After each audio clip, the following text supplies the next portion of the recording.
Doctors are realizing more and more that the best way to eliminate inflammation doesn't come from the pharmacy. It comes from the grocery store. Inflammation is associated with the leading causes of disease and death in the US, but it's an important process in the right time and place.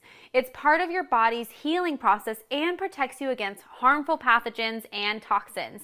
But it becomes a problem when it continues. Hey, it's Kara and welcome back to my channel. I work with women to help them lose weight and decrease inflammation sustainably. Inflammation is your body's response to perceived threats, but certain foods can cause it too. And when we continue eating them, it leads to problems. And today I want to talk about the 14 most inflammatory foods.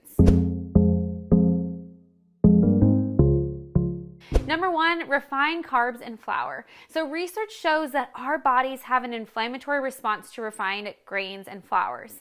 Fiber is usually removed from refined carbohydrates, so they don't provide any nutritional value. And when you eat them, they would encourage the development of inflammatory bacteria in your gut. This can lead to an increased risk of inflammatory bowel disease and weight gain. Refined carbohydrates also have a higher glycemic load than unrefined carbs, which can cause an increase in your blood sugar levels. Try to avoid or limit foods like pre-made cookies, breakfast cereals, pastries, candy, and other processed foods. Sugar is one of the most common ingredients in our diet, and it can be so tricky to catch even when you're reading the ingredients because it goes by different names like dextrose, fructose, and high fructose corn syrup.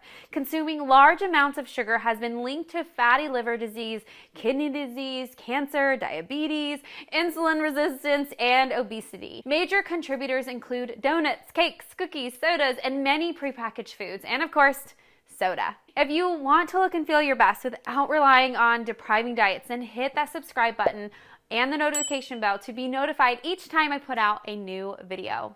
So number 3 is artificial sweeteners. Artificial sweeteners aren't any better than regular sugar. In fact, they may be worse. Aspartame and Splenda are just a couple examples.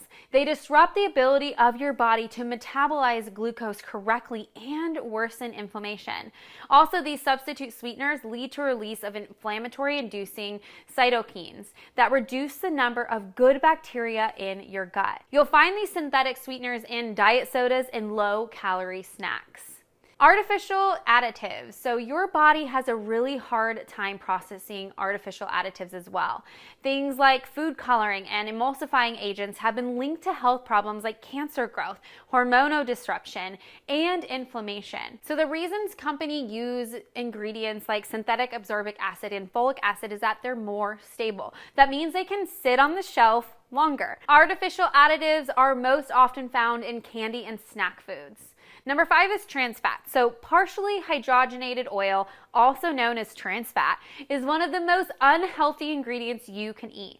Unlike naturally occurring healthy fats in foods, trans fats are created. And just like the 2 previous artificial ingredients I talked about, your body does not like them. Trans fats have been linked to a higher risk of heart disease, sudden death, and even diabetes. Trans fats are found in prepackaged baked goods, shortening, fried foods, some microwave popcorn, certain vegetable oils, and frozen pizza. If you're struggling with inflammation, I would love to show you how I have helped women dramatically reduce their inflammation. Kelly, one of my clients, had so much inflammation in her legs that she could barely walk at the end of the day. Now her inflammation is completely gone. Another was able to cancel a surgery because we were able to eliminate her inflammation. I have a step-by-step blueprint to help you overcome your inflammation if you're interested. Just click the link below to find a time to talk with my team about it. So number 6, saturated fat. So saturated fat is another unhealthy fat, and research continues to show that our body has an inflammatory response to it. More specifically, it stimulates inflammation in your adipose tissues, aka your fat. You might recognize these fats by their solid state at room temperature. Foods like butter, palm, and coconut oil, cheeses, and red meat have high amounts of saturated fat. 7 is omega-6 fatty acids.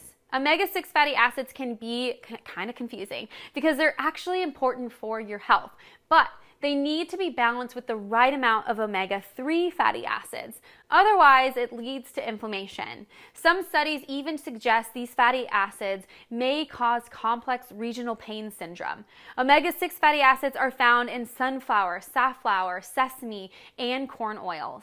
So processed meats contains high amounts of salt and has actually been identified as a group 1 carcinogen by the World Health Organization. They contain high amounts of advanced glycation end products, also known as AGE. Studies have shown they trigger inflammation, especially in your colon. Examples include beef jerky, smoked meat, ham, bacon, and sausage. All right, number 9 is red meat. And I know it's not what many like to hear, but a lot of research shows that red meat can also lead to inflammation. Red meat is high in saturated fats. And as we talked about a moment ago, it's one of the unhealthy fats. You probably don't need any examples, but this would include burgers and steak. Number 10 is MSG, and it is almost always listed in the top 10 most inflammatory ingredients. Foods using soy sauce often contain large amounts of MSG, as well as soups, salad dressings, deli meats, and even canned chips like Pringles. So salt is number 11. Your body needs salt to maintain the balance of electrolytes and fluid in your body, but your kidneys aren't able to keep up when you have too much sodium in your diet. The result is inflammatory related problems like kidney damage, heart disease, and even arthritis. Number 12 is alcohol. So certain alcohols in moderation have been linked to health benefits, but drinking more than a moderate amount can become a problem. They say that for men, moderation means drinking more than 2 drinks per day. And for women, it's more than 1 drink per day. Alcohol is a toxin and your body works hard to get rid of it. You might notice swelling in your face the following morning after a night of drinking, but the inflammation caused by alcohol goes much deeper. It triggers inflammation throughout the entire body, including in your gut, liver, joints, and brain. So the problem is multiplied with frequent alcohol consumption. It can actually impair the way your organs interact with each other. All right, dairy is number 13. Dairy can cause an inflammatory response because of the sugars and proteins in milk. Lactose is the sugar in milk, and there's an enzyme you need in order to break it down. And if you've noticed you're having a harder time with milk or dairy as you get older, there's actually a reason for that. That enzyme actually becomes less prevalent in your body as you get older. Casein is one of the proteins in milk that your body might have a hard time processing. Number 14 is gluten. For those with celiac disease or gluten intolerance, eating gluten can cause an inflammatory response. The lining of your gut becomes leaky and what's in your stomach leaks into your bloodstream.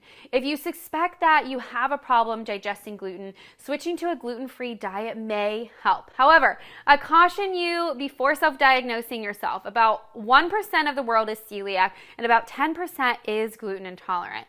But sometimes a deeper issue is an unhealthy gut created by junk food and poor eating habits. Gluten is often found in these foods, but it isn't necessarily the gluten itself causing the issue. It's actually the other unhealthy ingredients. So before you eliminate whole wheat from your diet, consider being tested by your doctor to see if you truly should be gluten-free. If you're serious about overcoming your inflammation, I would love to show you how I've helped hundreds of women get their life back by overcoming their painful inflammation. Just click the link below to schedule a time that works for you to connect.